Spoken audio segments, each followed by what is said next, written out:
Reggie here, and I want to welcome you to another one of my videos. And technically, this is the very first video of 2024, so Happy New Year to you.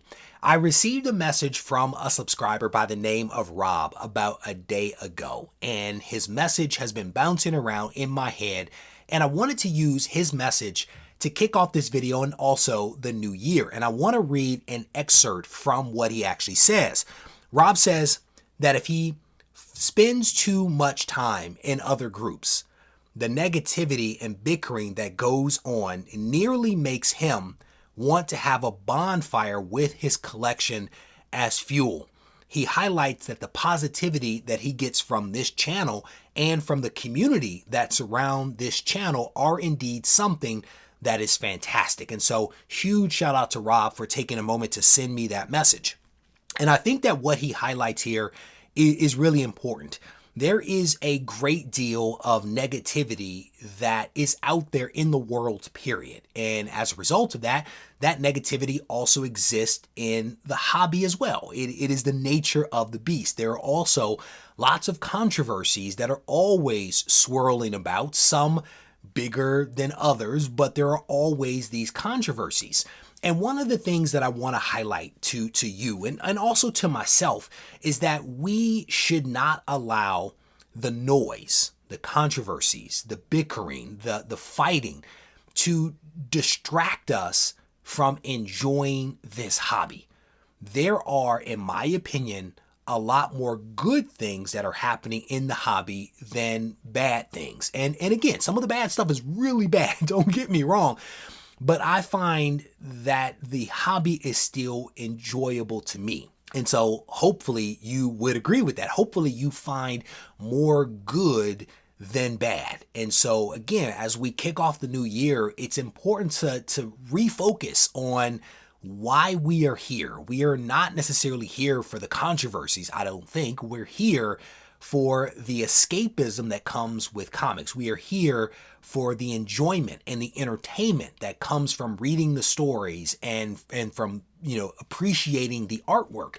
And so I just wanted to point that out, to remind people of that as we enter into 2024. The other thing I want to say is my father said something to me years ago when I first had kids, and his comment was, don't let anyone steal their joy, right? Because children should be allowed to be children, and you want to protect them and insulate them and prevent that joy that they experience from being taken away from them. And by that same token, I would say to you, don't allow the negativity, don't allow the bad actors, don't allow the controversies to steal your joy, the joy that you experience from being part of this hobby. And it is easy to get sucked into the negativity, but it's important that we stop and pause and reflect. To that point of reflection, I wanted to revisit a topic that I always hit upon at the beginning of the year, and it is about goal setting. I've had some people say that they don't want to create goals for the hobby because it makes the hobby less fun for them. I get that. I think everyone's mind works a little differently. Personally, I get enjoyment from progress. I get enjoyment from having a specific goal and creating one that is meaningful to me and then tackling that goal. Goal setting allows me to be focused and to have some progress be made.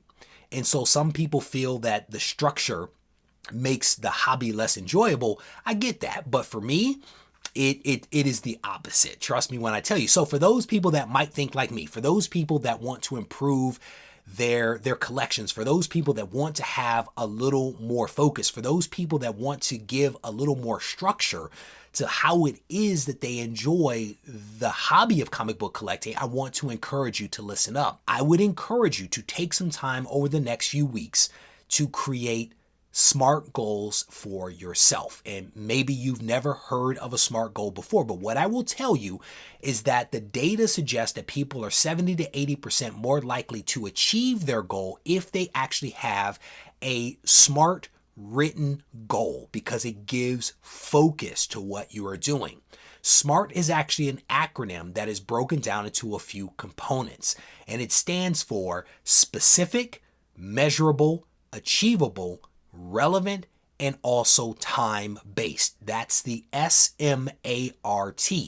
When it comes to specifics, you want to make sure that your goal is specific and narrow for effective planning. Measurable means that you want to make sure that you can measure your progress towards your actual goal. Achievable, relatively straightforward. Make sure that you can accomplish your goal within a certain time frame. The relevant part comes in when you have to look at, why are you setting this goal? How does this goal attach or align to something that you are trying to achieve overall? And then time-based is really about setting a date, a definitive date that allows you to work against it. So that was a whole lot of words, no doubt about it. And so I want to make it a little more real for people. And so I might come up with a goal for myself around this book right here. This is Amazing Fantasy 15. I bought this book during the pandemic and it is a 1.0. I might set a goal for myself of upgrading this book to a 1.5. At present, the net difference between a 1.0 and a 1.5 is around $7,000. So I might say to myself, I want to sell comics over the next 8 months in an effort to raise at least $1,000 a month to put me in a position to sell this copy of Amazing Fantasy 15 at a 1.0, combine the proceeds from that book with the $7,000 or $8,000 that I've raised in order to upgrade my copy to a 1.5. This ties into my overall goal for my collection of building the best Silver Age collection that I could possibly build. And so as you think about what I just said there, I think that I've hit on all of the elements of a SMART goal. It is specific, it is measurable, it is achievable, it is definitely relevant, and also time bound. And so what I should do is, if this were a real goal, I should take the time to actually write that out in written format so that I can look at it. And the goal will be to reference that over the course of the year or the next, 8 months or so, right? To make sure that I am, selling enough comics to generate at least $1,000 a month to put me in a position to buy that 1.5. So if this were a real goal, I would take the time to write it out. Now, your goals don't have to necessarily be about buying. They can be about anything that you want to do. Organizing your collection, bagging and boarding your collection, creating a YouTube channel, completing a run of something that you might be working on, setting up your comic book room. Like, you all have to decide what your goals might be. But SMART goals are a fantastic way in order to give your efforts and your activity structure. With that said, we are going to wrap up this video. Again, I want to say Happy New Year to you, and I want to thank you for being part of this channel. I look forward to creating content for you all over the next year.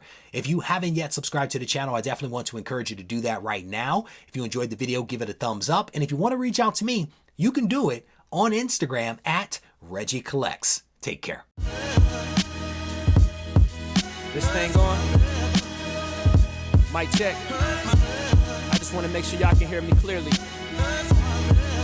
Yo, should you practice art, or should art be your practice? I had a question, so I asked it. Not to anyone specifically, but to my inner God, the one that's gonna be a master, the one that's more than a rapper, the one that's an educator, the one that seeks enlightenment. He travels with concepts, he's got the mindset expansive. He understands that his time combined with travel and concepts makes his mind convex. Sort of like when you look at a brain scan, straight off meditation, we was concaving until we had that eternal dialogue that created our dialect. Now we in distinct rooms of pure souls having them conversations, synergy and combination.